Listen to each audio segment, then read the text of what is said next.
3 conseils pour rester sûr de soi face aux personnalités dominantes. Tu t'es déjà trouvé dans une position où tu t'es senti totalement écrasé face à l'autre. C'est normal, il y a des gens qui sont vraiment très dominants.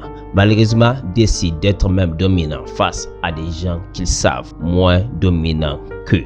Oui, ce genre de personnes qui sont faibles face aux forts et forts face aux faibles. Je vais vous donner 3 clés qui vont vous aider à ne plus vous laisser écraser par eux à partir de cette vidéo. Mais surtout, ce qui est encore meilleur, généralement, si vous voulez être embauché dans une entreprise ou même vous prospectez un client, en réalité, parce que vous voulez une chose de lui, vous êtes généralement en position de demande. Alors, l'autre est forcément en position de dominance et c'est facile pour l'autre de vous écraser. Et généralement, même dans les recrutements, il y a même des processus faits exprès pour écraser celui qui postule, de l'objectif de trouver les gens les plus dominants, c'est-à-dire qui résistent à la dominance de l'autre. C'est pourquoi ces 3 clés sont très importantes pour vous dans votre carrière ou dans votre vie de tous les jours.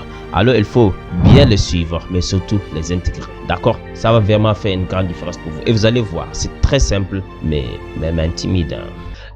Le premier conseil que je vous donne en réalité, c'est celui de garder le contact visuel. Un contact visuel bien ferme. Dans les respect bien sûr, mais bien ferme. Prouve que tu es sûr de toi.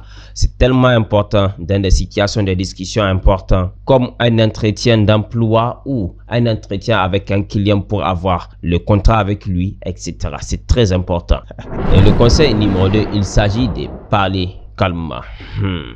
Ouais, parlez calmement. Je te vois venir. Ouais, je te vois venir. Ouais, je t'écoute. Je te vois venir. Exactement. Parlez calmement. C'est vraiment le conseil ultime ici. Le conseil numéro 3 qui est là pour faire de vous un homme ou une femme inarrêtable, c'est de poser des questions ouvertes. C'est tellement puissant. Souvent, même si vous gardez l'œil contact et que vous parlez calmement, l'autre a tous les clés à main. Disons que vous êtes un agent et vous voulez être embauché par un employeur. L'employeur a le choix, le pouvoir parmi 10 personnes qu'ils ont appelées. Parmi tous ces 10 personnes, il a le choix. Pendant que vous voulez vraiment cet emploi ou vous voulez vraiment ce contrat. Il est vraiment en position dominante, même si vous restez calme, vous gardez l'œil contact. Et voilà comment le faire perdre même cette dominance. En posant des questions ouvertes qui va le pousser à comprendre la personne avec qui elle parle est juste la bonne personne. En fait, il a plus besoin de toi que toi de lui. Ça veut dire quoi? Si même toi tu quittes, il ne t'embauche pas, tu vas retrouver une autre opportunité. Pendant qu'il n'est pas sûr qu'il peut trouver quelqu'un comme toi parmi ces 9 autres candidats qu'il a bavé même avant de les trouver.